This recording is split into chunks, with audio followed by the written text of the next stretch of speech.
A ver, imaginad esta escena. Estamos en marzo de 1953. Un hombre agoniza en su cama, rodeado por todos sus colaboradores más cercanos. Pero el silencio en esa habitación es absoluto. Nadie mueve un solo dedo. Literalmente nadie se atreve a llamar a un médico. ¿Y por qué?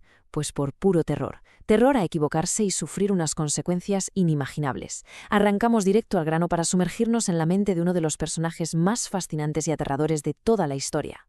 Exacto. Y para entender ese nivel de pánico, solo hay que mirar los números. Ese hombre, que estaba ahí agonizando, había gobernado la Unión Soviética con puño de hierro durante casi 30 años, y en ese tiempo ordenó la muerte de entre 6 y 20 millones de personas.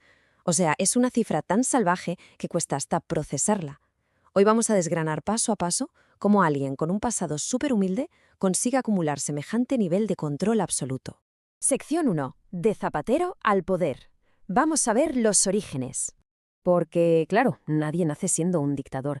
Si retrocedemos a 1878, a Gori, vemos que nuestro protagonista nace en la extrema pobreza, hijo de un zapatero bastante violento.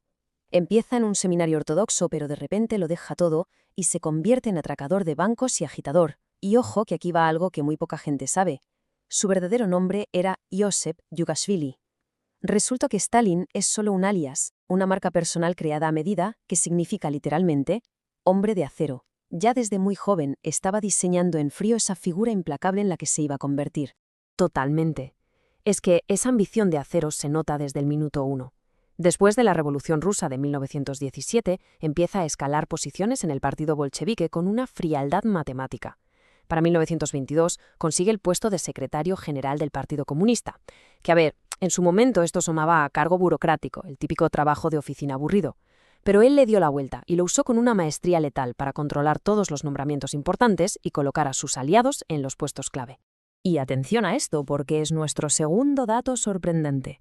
Lenin, el grandísimo líder histórico de la revolución, se dio cuenta del monstruo que estaba alimentando.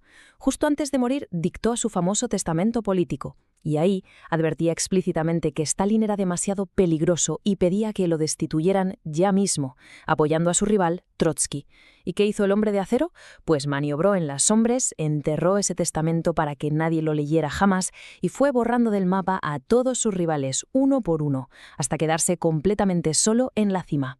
Llegamos a la sección 2. El precio del poder absoluto. ¿Vale? Una vez que tiene el poder absoluto, empieza una verdadera pesadilla a nivel nacional con la colectivización forzosa. Básicamente, Stalin decide transformar toda la agricultura soviética de la noche a la mañana usando la fuerza bruta del Estado. Y lo que hace este momento tan perturbador es la extrema violencia con la que se lleva a cabo.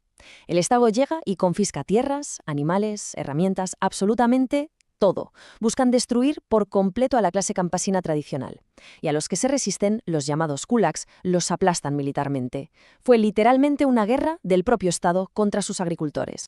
Y bueno, las consecuencias fueron devastadoras. Aquí de verdad tenemos que hacer una pausa y cambiar el tono, porque esta cifra exige todo nuestro respeto. Entre 3 y 7 millones. Esa es la cantidad de vidas humanas que se apagaron durante el Holodomor, esa hambruna atroz que arrasó Ucrania entre 1932 y 1933. Comunidades enteras desaparecieron en una agonía que puede los pelos de punta. Sí. Y es una herida que sigue súper abierta. A día de hoy, los historiadores siguen debatiendo si esta hambruna gigantesca fue solo un daño colateral de unas políticas agrarias represivas y desastrosas, o si por el contrario fue un genocidio deliberado, orquestado desde Moscú para aniquilar el nacionalismo ucraniano. Conocer esta cicatriz es absolutamente vital si queremos entender un poco la profundidad histórica y emocional del conflicto actual entre Rusia y Ucrania. Pasamos a la sección 3, la era del gran terror. Fijaos, si el campo era un infierno, a las élites urbanas no les iba a ir mejor. Entramos en la época más oscura del régimen, entre 1936 y 1938. La paranoia de Stalin llega a niveles casi patológicos, veía enemigos hasta en la sopa. Imaginad la escena, los antiguos héroes de la revolución, los mismísimos amigos de Lenin subiendo a un estrado público en los famosos juicios de Moscú para confesar cosas imposibles, espionaje, alta traición. La escalofriante realidad es que todos habían sido torturados sistemáticamente para que confesaran cualquier locura antes de mandarlos al pelotón de fusilamiento. Y mirad este gráfico porque aquí viene nuestro tercer dato sorprendente, algo que mucha gente pasa por alto. Justo antes de que estallara la Segunda Guerra Mundial, Stalin toma la incomprensible decisión de decapitar a su propio ejército. Ejecutó a 3 de sus 5 mariscales, se cargó a 13 de sus 15 comandantes de ejército y purgó a miles de oficiales. Fue un auténtico suicidio estratégico, impulsado única y exclusivamente por su pánico cerval a sufrir un golpe militar. Y para los que se libraban del pelotón, el destino era el Gulag, un sistema dantesco de campos de trabajo forzados repartidos por la gélida Siberia. Hablamos de millones de personas muriendo en minas o talando bosques a 40 grados bajo cero, totalmente consumidos por el hambre, el frío y el agotamiento. Es, tristemente, la industrialización del sufrimiento humano convertida en política de Estado. Sección 4. El choque mundial. Pero el mundo no se detiene y en 1939 estalla la Segunda Guerra Mundial. Y aquí Stalin vuelve a dejar a todo el planeta con la boca abierta. Firma un pacto de no agresión nada menos que con Adolf Hitler, que además incluía, en secreto, invadir y repartirse Polonia. Pero claro, los pactos entre tiranos tienen fecha de caducidad. En 1941, Hitler lo traiciona y lanza la invasión de Rusia. Y lo más fuerte de todo esto es que la inteligencia soviética ya había avisado a Stalin un montón de veces de que el ataque era inminente, y él decidió ignorarlos. Esto provocó un colapso brutal del ejército rojo en los primeros meses, hasta que lograron esa épica y agónica recuperación en Stalingrado en 1942. Exactamente. Esa victoria manchada de sangre en Stalingrado lo cambió todo. La Unión Soviética jugó el papel decisivo para derrotar al nazismo en Europa. Pero el precio, madre mía, el precio es desgarrador. 27 millones de soviéticos perdieron la vida en esa guerra. Un trauma demográfico y social de proporciones bíblicas que de verdad moldeó la mente de todo un país para siempre. Llegamos a la sección 5. Guerra Fría y muerte. Porque a pesar de tener un país en ruinas, Stalin sale de la Segunda Guerra Mundial como uno de los hombres más poderosos de la Tierra. Se crea el bloque soviético, cae el famoso telón de acero partiendo Europa en dos y arranca la Guerra Fría. Y ojo, que la tensión llega a su límite en 1949, cuando la Unión Soviética detona con éxito su primera bomba atómica. O sea, pensadlo bien, el dictador que había aniquilado a millones de los suyos ahora tenía el poder de destruir el planeta entero. Tal cual. Y con ese poder nuclear en el bolsillo, los últimos años de su vida son consumidos por una paranoia ya totalmente desatada.